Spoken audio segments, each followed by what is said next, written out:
Senhoras e senhores, o excelentíssimo senhor Michel Temer, presidente da República, e o excelentíssimo senhor Mike Pence, vice-presidente dos Estados Unidos da América. Neste momento, fará uso da palavra o excelentíssimo senhor Michel Temer, presidente da República.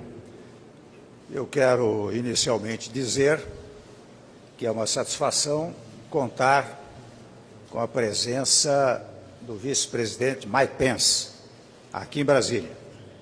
Eu recebi o vice-presidente no Palácio Planalto esta manhã e, inicialmente, até pedi que transmitisse nossos cumprimentos ao presidente Trump. Foi um encontro muito produtivo que pudemos até estender no almoço aqui no Itamaraty.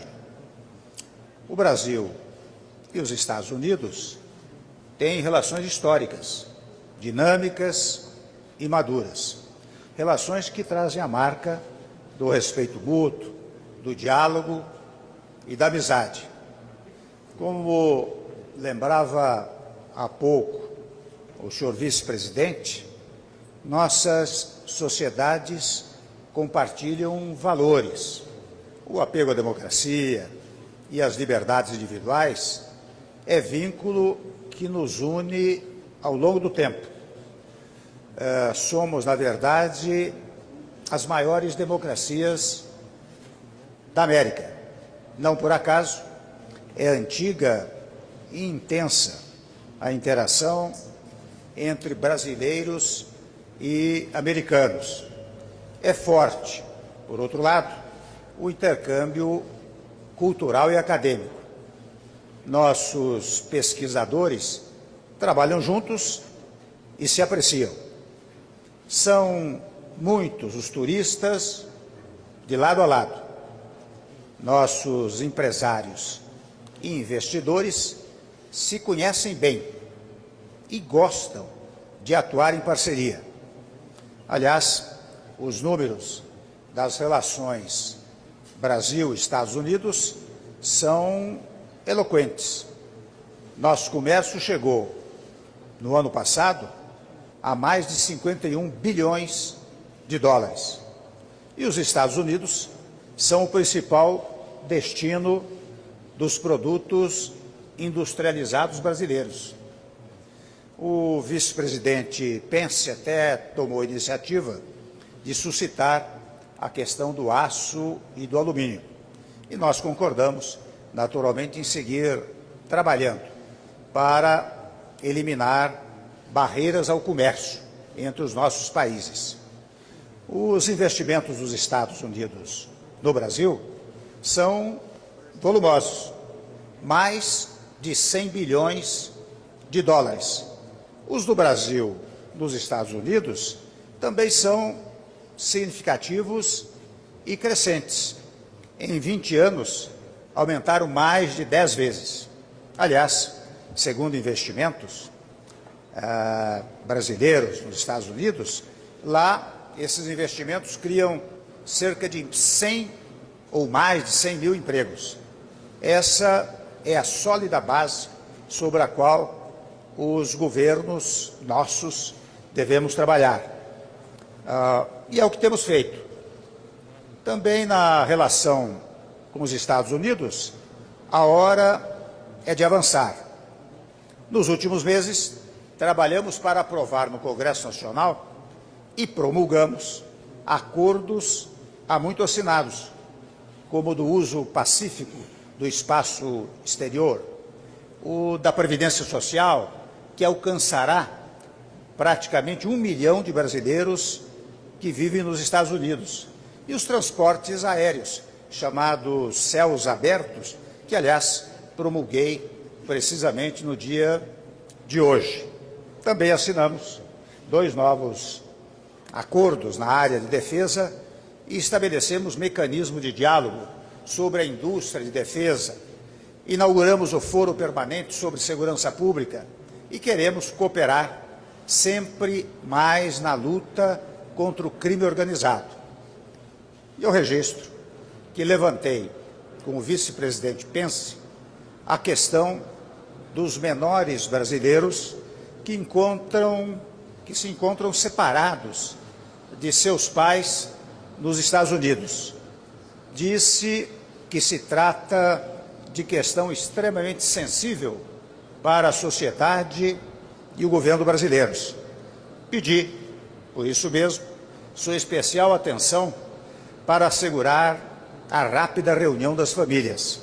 Eu agradeço, naturalmente, ao vice-presidente Pence a disposição que me indicou para trabalharmos juntos em busca de uma solução. Eu assinalei até que nosso governo está pronto a colaborar no transporte dos menores brasileiros de volta ao Brasil, se esse, naturalmente, for o desejo das famílias. As autoridades dos dois países continuarão em contato sobre esse tema. Mas também devo dizer que nós tratamos de impulsionar os projetos estratégicos entre nossos países. Nossa cooperação espacial, por exemplo, sai extremamente fortalecida. O vice-presidente Pence, aliás, preside nos Estados Unidos o Conselho Nacional do Espaço, o que nos ajuda muitíssimo nessa matéria. Nós vamos aproximar a Agência Espacial Brasileira e a NASA. Vamos progredir nas negociações de salvaguardas tecnológicas, com vistas ao uso comercial da base de Alcântara. Naturalmente, também aprofundaremos nossos esforços conjuntos para o desenvolvimento científico, tecnológico e a prosperidade de nossos povos. Nós conversamos ainda sobre as reformas que temos levado adiante no Brasil, reformas que, naturalmente, estão trazendo de volta o crescimento. E, portanto, ao mencionar isto ao senhor vice-presidente, registrei que o momento é oportuno para os investidores americanos. Evidentemente, também tratamos de uma agenda internacional ao tratarmos da situação na Venezuela. Aliás, o Brasil e os Estados Unidos convergem quanto à urgência de restabelecer-se a plena normalidade democrática naquele país irmão. Ambos lamentamos a crise humanitária que atravessa a Venezuela. Falei sobre os venezuelanos que buscam melhores condições de vida no Brasil e sobre nosso empenho em recebê-los com muita dignidade. Comentei que na semana passada visitei em Boa Vista, no estado de Roraima, instalações para acolhê-los. O vice-presidente Pence amanhã viajará a Manaus, onde poderá conhecer parte do trabalho que temos realizado na assistência aos venezuelanos. Portanto, caro vice-presidente, uma vez mais, eu desejo a Vossa Excelência, à senhora Pence e a toda a sua delegação as melhores boas-vindas ao Brasil. E espero, naturalmente, que guardem excelente recordação de sua visita ao nosso país. E assim sendo, eu tenho a honra de passar a palavra para a sua declaração à imprensa.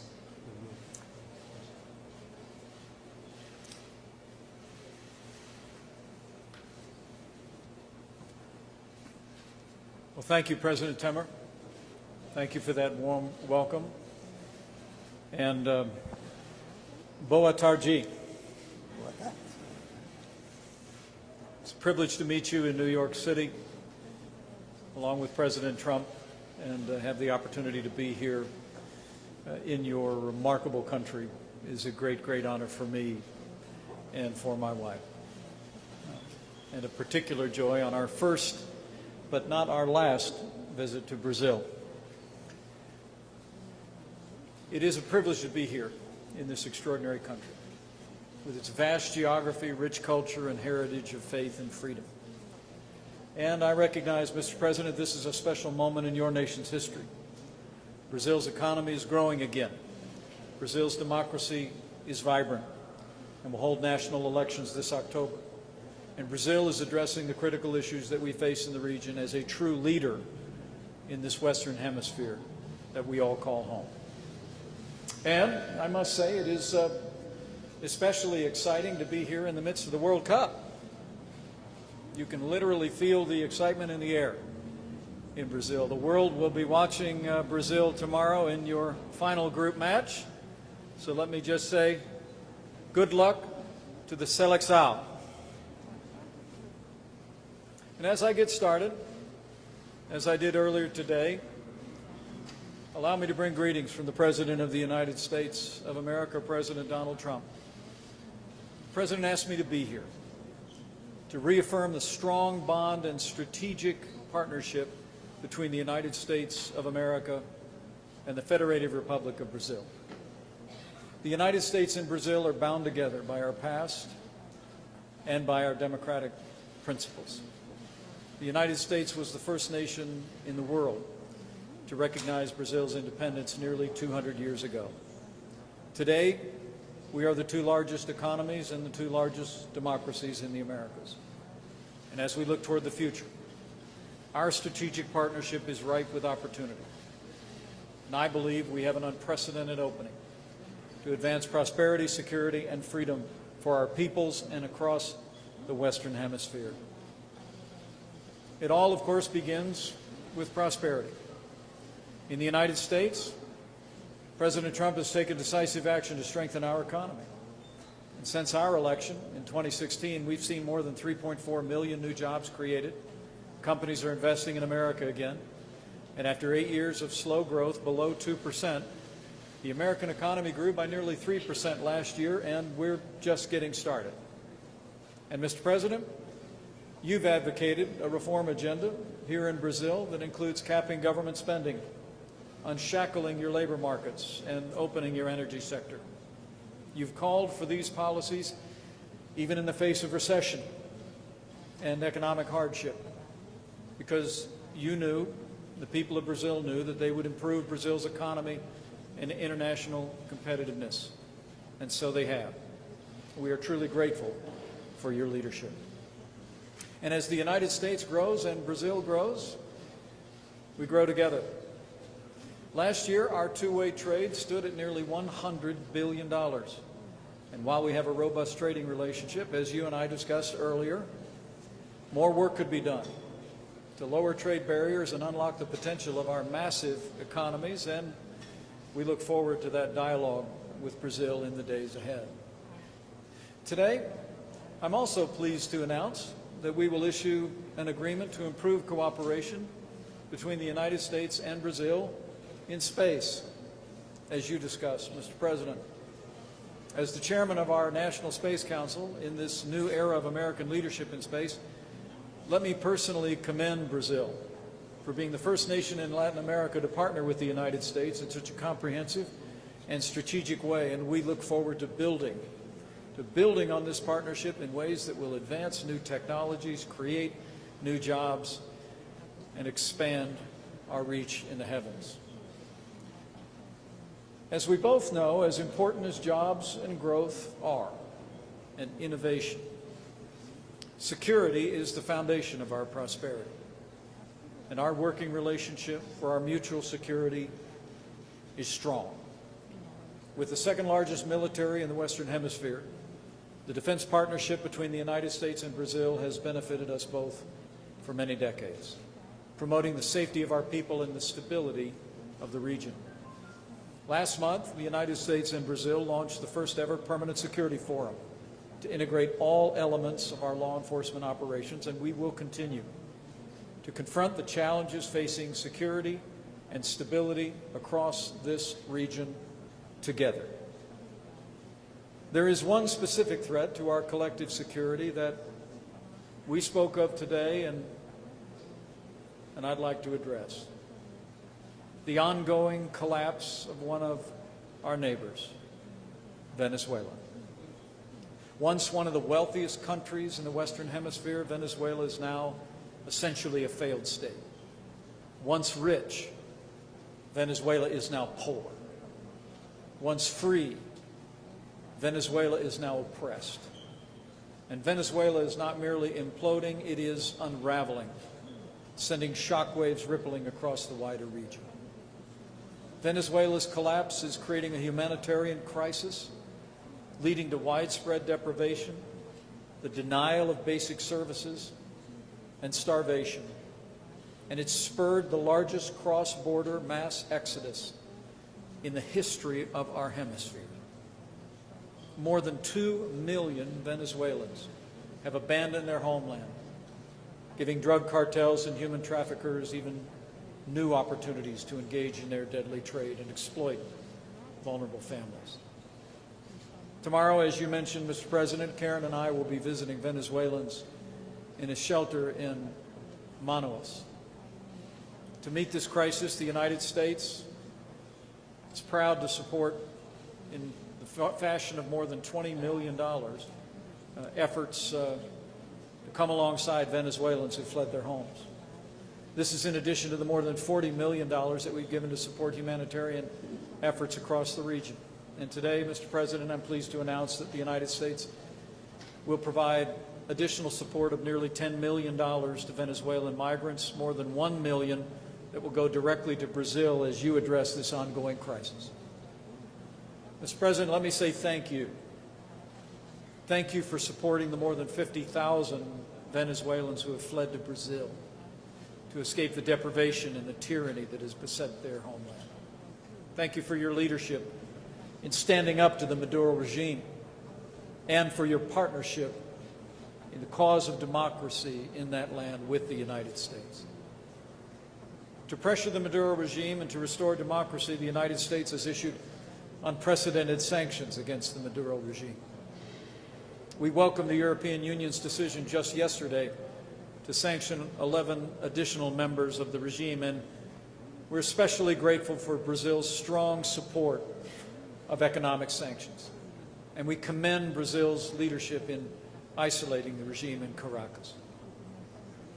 Brazil led the effort to expel Venezuela from the regional trade organization Mercosur last year. You've played a leading role in the Lima Group since its inception. And earlier this month, you joined the United States to begin the process of suspending Venezuela from the Organization of American States. And we are grateful.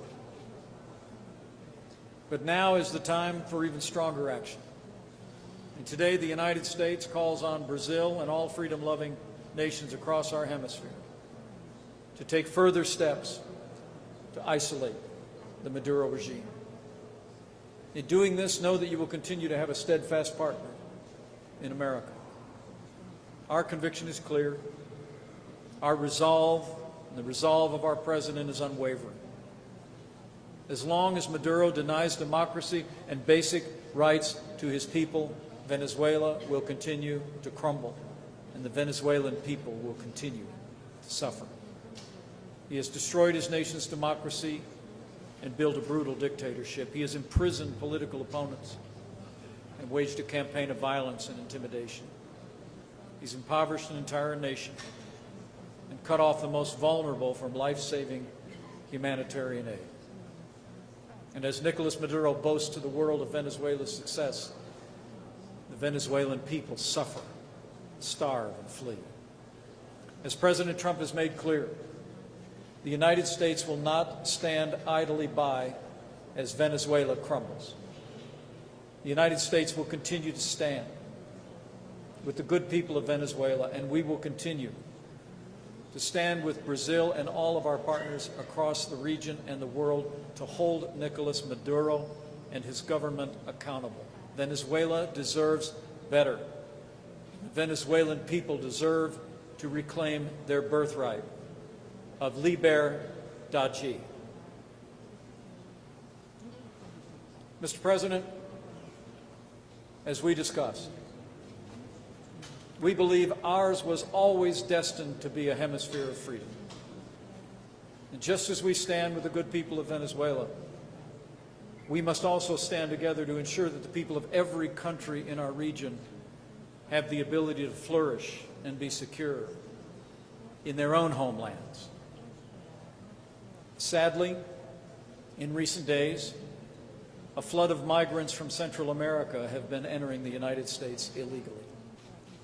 In the first 6 months of this year, nearly 150,000 Guatemalans, Hondurans, and Salvadorans abandoned their homes and made the often dangerous journey to the United States in the misguided belief that they could enter our country illegally.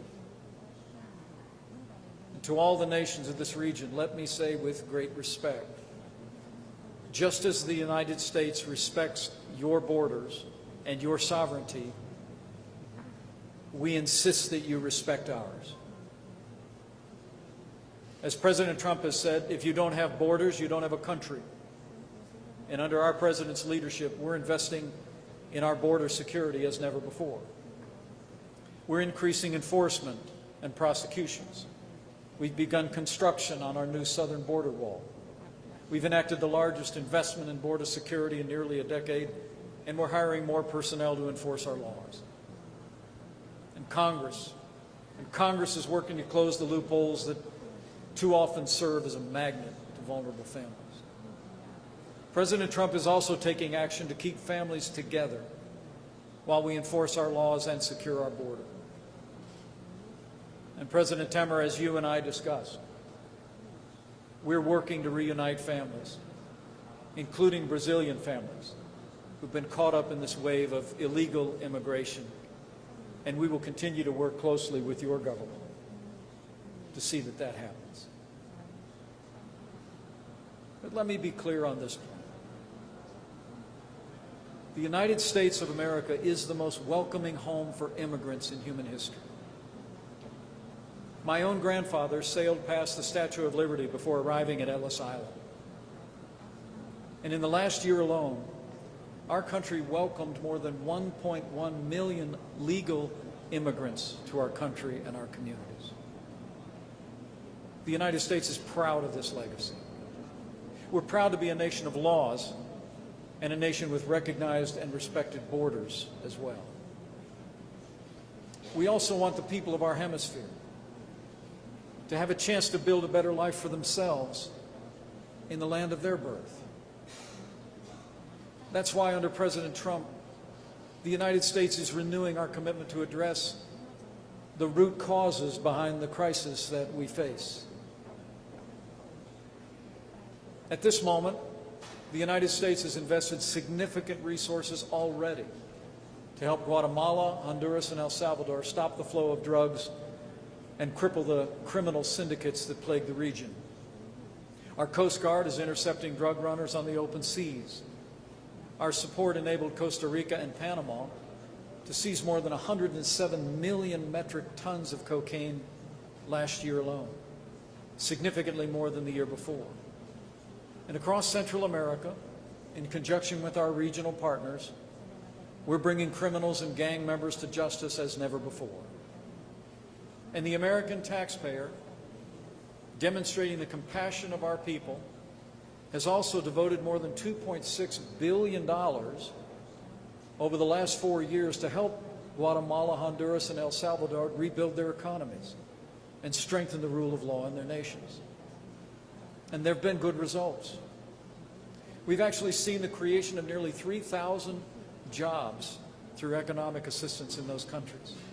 And we're mobilizing $1 billion to improve the region's economies and infrastructure as we speak. We're training law enforcement officers and judges across the region to eliminate corruption, enforce the rule of law, and crack down on trafficking and crime. But the United States cannot do this alone. And I will deliver this message personally to the leaders of Guatemala, Honduras, and El Salvador when we meet in Guatemala City on Thursday. These nations must take new and renewed steps to confront the drug trafficking and corruption that besets them and strengthen their economies for the sake of their people. But the truth is, all the nations of our hemisphere have got to help to ensure the stability of our neighbors.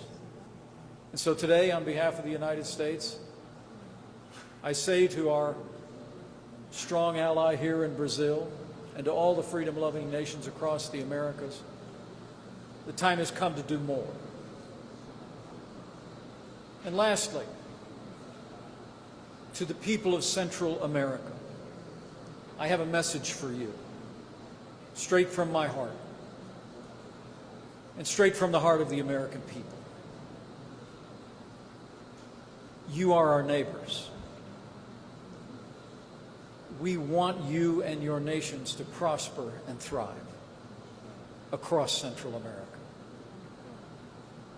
Don't risk your lives or the lives of your children by trying to come to the United States on a road run by drug smugglers and human traffickers. If you can't come legally, don't come at all. If someone tells you they can bring your child to America, don't believe them. Hold on to your children. Build your lives in your homeland.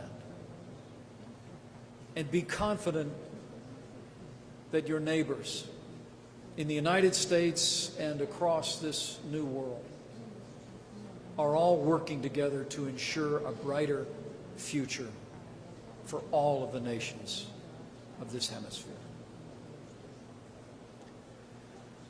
Mr. President, thank you again for hosting me and my wife and making us feel so welcome.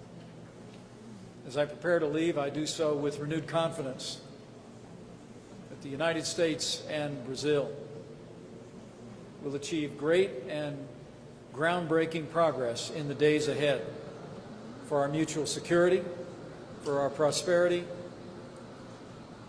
and for the advance of freedom in our hemisphere. As we work toward this vision, I do so also with faith, knowing the deep faith tradition of the people of Brazil and of the American people. I know that we will see this hemisphere of freedom become a reality for all nations. Because as the Bible says, where the Spirit of the Lord is, there is freedom. And with the commitment of Brazil, with your leadership and all your good people, with the leadership of President Donald Trump, and the conviction and support of the American people, and with God's help, I know that our future is bright, brighter than ever before. And America and Brazil will meet that bright future together. Mr. President, thank you again. God bless you, God bless Brazil, and God bless the United States of America.